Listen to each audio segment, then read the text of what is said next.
की तरफ से हमारे मुख्यमंत्री नायब सिंह सैनी जी का और सभी उपस्थित मेहमानों का बहुत बहुत स्वागत करता हूं और उनका अभिनंदन करता हूं। साथियों, मुझसे पूर्व के वक्ताओं ने सारी बातें देश की, प्रदेश की आप सबके सामने रखी हैं। दादा राम कुमार गौतम जी ने तो जमा कालजा खोल करके आप सबके बीच में रख दिया है। मैंने जींद में कहा था, जब दादा भारतीय जनता पार्टी में पुणे शामिल हुए, मैंने कहा था दादा 2019 में नकली पोता टो लिया था। और ये हमारे इलाके की संस्कृति है, हमारे इलाके की एक सोच रही है। असली दादा और असली पोता तो असली रहेंगे, चाहे हम किसी पाड़े में रहे, चाहे हम किसी भी राजनीतिक धारा में रहे, लेकिन हमने कभी भी अपने दादा की हमने गुस्ताखी नहीं की, उनके सम्मान के अंदर कोई गुस्ताखी नहीं की। हमने हमेशा उनका मान सम्मान किया और अपने दादा ने भी अपने पोते के लाड में कभी कोई गुस्ताखी तो क्या, उन्होंने कभी छोटी बात नहीं की। ये होती है संस्कृति। और दूसरी तरफ वो लोग जिन्होंने अपने दादा को भी नहीं बख्शा, जो अपने दादा के नहीं हुए, तो हमारे दादा के क्या होने वाले थे। हमारे साथ तो 2019 में सीएम साहब इसी बनी। 2019 के चुनाव के परिणाम के बाद, जीतने के बाद दादा भी दुखी, हारने के बाद हम भी दुखी, हमारा कुणबा भी दुखी, और एकलाई जी से ले गया, सबके हमर ले गया हरियाणा से, और वो ले गया। लेकिन हरियाणा की जनता है, ये नारनौंद की जनता है, जब देने पर आती है तो छप्पर फाड़ करके देती है, और जब लेने पर आती है तो सब कुछ उखाड़ करके लेने का काम करती है। आज उनका कहीं नामो निशान नहीं है। दादा ने ठीक कहा, उचाना के अंदर जहां क्षण में हजार वोट लेते थे, लोकसभा के चुनाव में 4-4 हजार वोट लेने को उनको मुश्किल हो गए। आज हरियाणा प्रदेश के अंदर विधानसभा चुनाव में फिर से हरियाणा की जनता को यह फैसला करना है कि कौन किस सरकार हरियाणा में बने, कौन आपका विधायक बने। मैं केवल चंद बातें कहता हुआ कि हरियाणा प्रदेश के अंदर पिछले 10 सालों के अंदर हरियाणा की जनता ने महसूस किया है, एहसास किया है कि सर्व समाज की भी कोई सरकार होती है, सारे इलाके की भी सरकार होती है। पंचकुला से लेकर के पलवल तक एक सरकार ऐसी भी होती है जो सारे क्षेत्रों का समान रूप से विकास करे, सबके विकास की सोच लेकर के चले, सबका कल्याण की सोच लेकर के चले। हरियाणा की जनता ने महसूस किया है कि कोई ऐसी सरकार भी होती है जो बिना पैसे लिए नौकरियां देती है, ईमानदारी से नौकरी देती है और मेरिट पर नौकरियां देती है। हरियाणा की जनता ने देखा है कोई ऐसी सरकार भी होती है जो बिना पैसे लिए ट्रांसफर भी करा करती है, ईमानदारी से लोगों के बीच में काम करती है। लेकिन आज कांग्रेस पार्टी के लोग, वो परिवारवादी लोग, वो क्षेत्रवादी लोग, भाई भतीजावादी लोग, वो गुंडागर्दी करने वाले लोग, वो सड़कों पर यात्रा करते हुए निकले और वो कह रहे थे हिसाब मांगेंगे, हिसाब मांगेंगे। वो हिसाब हरियाणा की जनता से मांगना चाहते हैं। वो लट उठा करके निकले हैं। वो कह रहे हैं कि हरियाणा के लोगों, आप लोगों ने, वो कांग्रेस पार्टी के लोग कह रहे हैं कि जब कांग्रेस की सरकार थी 70-80 हजार नौकरी 10 साल में दी, जब बीजेपी की सरकार रही उस 10 साल के अंदर 1,41,500 नौकरियां देने का काम किया। साथियों, सरकारी नौकरियां देने का काम किया। लेकिन उसके अंदर वो हिसाब किस बात का मांग रहे हैं कि हरियाणा के लोगों, तुमने मौज कर ली, बिना पर्ची बिना खर्ची नौकरी ले ली। कांग्रेस पार्टी की सरकार होती तो 25-25 लाख रुपए के हिसाब से एक नौकरी का 1,41,000 नौकरियों का 35,500 करोड़ रुपया जीम जाते, खा जाते कांग्रेस के लोग। इसलिए वो जनता से हिसाब मांगने निकले हैं कि जनता जनार्दन, आपका घर का पैसा बच गया और गरीब की बेटा और बेटी के पास नौकरी की चिट्ठी आ गई। आज वो सरकार को बदलने की सोच लग करके बदलाव की बात करते हैं। बदलेगा हरियाणा, लेकिन हरियाणा इस प्रकार से बदलेगा कि सदा सदा के लिए हरियाणा प्रदेश से इस परिवारवादी भाई भतीजावादी सरकार को जो अब कांग्रेस पार्टी की है, कांग्रेस पार्टी को सदा सदा के लिए समाप्त करने का काम करेगा। साथियों, मैं नारनौंद की बात करता हुआ मैं इतनी बात करूंगा कि विकास आपने देख लिया, विकास बदस्तूर जारी रहेगा और विकास का इरादा है।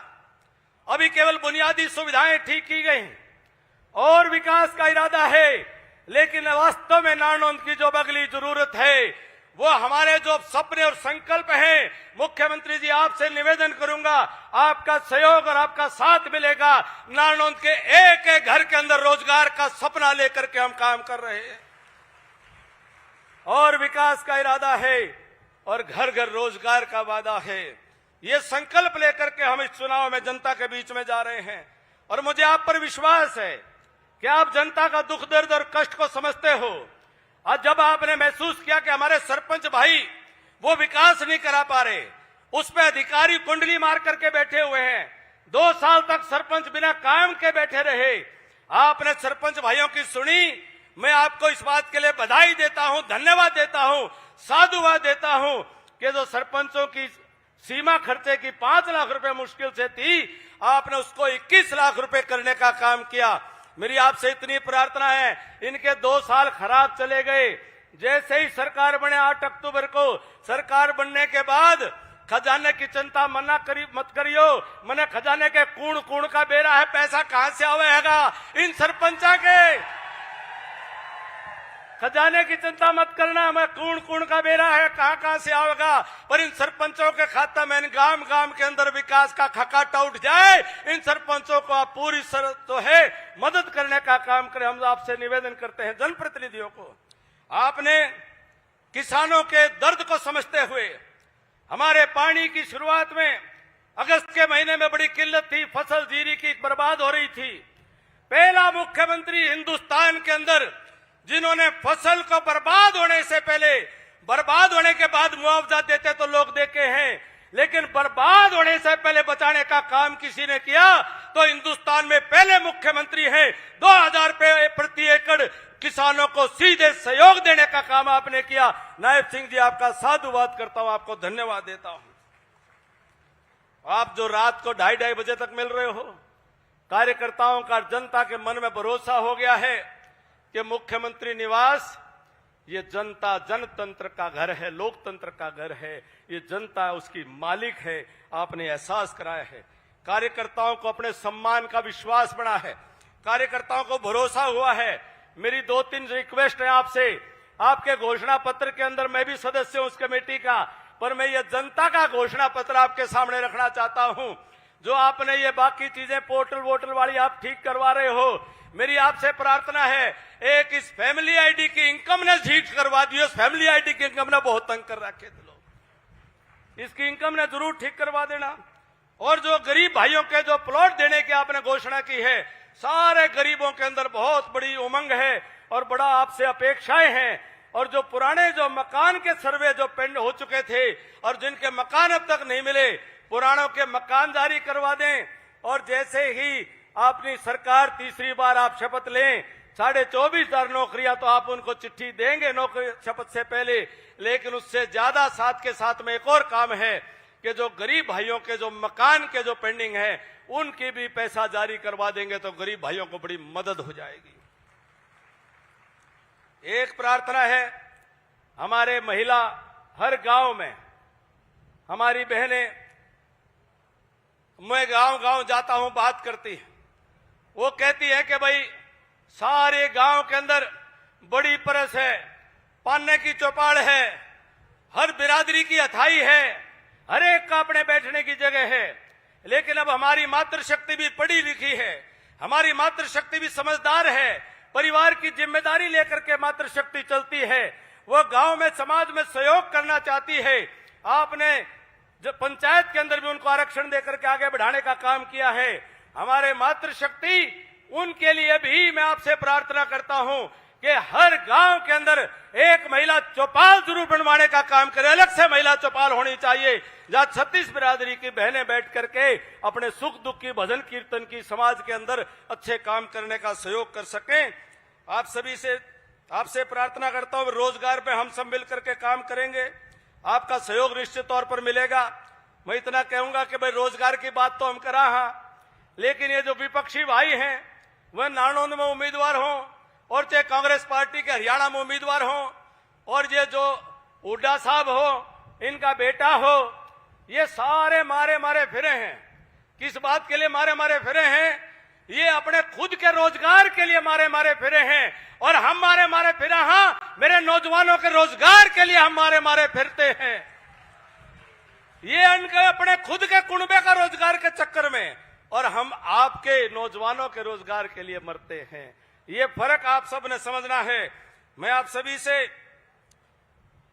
भाई, मैं गामा में जाऊं, सीएम साहब बहुत रोज हर गांव में डोर टू डोर जैसा काम करा, रास्ते में रोक रोक के कोई महसाना पानी पिलाने जा रहा हो वो रोक करके कहता है, कोई जोड़ पे बैठे हो पानी वो रोक करके कहते हैं, कोई गरीब बस्ते से जाता हो, कोई माई वो हर कुर्सी पे बैठी है वो रोक करके कहती है, कोई ताश खेलते हैं वह रोक करके कहते हैं, को का पीनी है रोक रोक करके हैं। बोला अभिमन्यु घबराइए मत, तने के नहीं मरण देंगे, तू महक हो जागा, तू भीतर को जागा। मेरी प्रार्थना है, ये सरदारी बेटी है, 36 बिरादरी की सरदारी बेटी है, भाई महक को जागा और भीतर को और बीच को जागा का सौदा नहीं है, बस सीधा सीधा लेकर के जाना है। महक को जाने की कोई बात नहीं है, सीधा सीधा आप सब लेकर के जाओगे तो बताओ भाई, आशीर्वाद दो और अपने हाथ उठा करके तसल्ली दो भाई। इतनी बात करते हुए कि 5 साल, जैसे मैंने कहा भाई, दादा भी, पोता भी और कुणबा भी सारे दुखी थे। अब नारनौंद हल्के ने फैसला किया है, हो गई है पीड़ पर्वत सी, हो गई है पीड़ पर्वत सी, अब पिघलनी चाहिए, इस हिमालय से कोई गंगा निकलनी चाहिए। सिर्फ हंगामा खड़ा करना मेरा मकसद नहीं, मेरी कोशिश है कि ये सूरत बदलनी चाहिए, ये तस्वीर बदलनी चाहिए, और ये सूरत और तस्वीर आपके साथ मिलकर के बदलने का काम हम सब करेंगे। मैं माननीय मुख्यमंत्री जी का अभिनंदन और आभार व्यक्त करते हुए, ये नारनौंद की सरदारी ने जो पगड़ी हमारे सरों पर रखी है, हमारे सबके सरों के ऊपर जो पगड़ी आपने रखी है, मंच की तरफ से आपको भरोसा दिलाता हूं कि आपकी पगड़ी का मान सम्मान हम नीचा नहीं होने देंगे। एक निवेदन के मुख्यमंत्री जी के बोलने के बाद, जब मुख्यमंत्री जी अपने उड़न खटोले की तरफ, हेलीकॉप्टर की तरफ आगे बढ़ेंगे, तो यहां से लेकर के एसडीएम कार्यालय तक वह रोड शो के तौर पर वह खुली जीप के अंदर आप सबसे मिलते हुए आगे बढ़ेंगे। आप सब उस रोड शो के अंदर भी जरूर शामिल हों। गाड़ियां ड्राइवर पीछे लेकर के आ जाएंगे, लेकिन आप सब 10 मिनट खाली लगेंगे, 10 मिनट एसडीएम ऑफिस तक सब साथ दें। आप सभी का बहुत बहुत धन्यवाद। आज पर्चा भर दिया है, नामांकन भर दिया है, मन नाम तो बेशक मेरा हो और निशान कमल का फूल हो, लेकिन उम्मीदवार आप सब हो। नारनौंद का बच्चा बच्चा है, 36 बिरादरी इसके आज उम्मीदवार है, आप सबकी तरफ से भरा है। आप सबका बहुत बहुत धन्यवाद। जय हिंद, जय भारत। बहुत बहुत धन्यवाद आदरणीय कैप्टन अभिमन्यु जी। और मैं अब आग्रह करूंगा, जिनकी बात सुनने के लिए, जिनका भाषण सुनने के लिए, जिनका उद्बोधन सुनने के लिए, जिनका मार्गदर्शन सुनने के लिए हम सब लोग दोपहर से इंतजार कर रहे हैं, हरियाणा के लोकप्रिय मुख्यमंत्री, जन जन के नेता आदरणीय श्री नैब सिंह सैनी जी से आए और अपनी बात रखते हुए हम सब लोगों से वोटों की अपील करें। आदरणीय नैब सिंह सैनी जी। भारत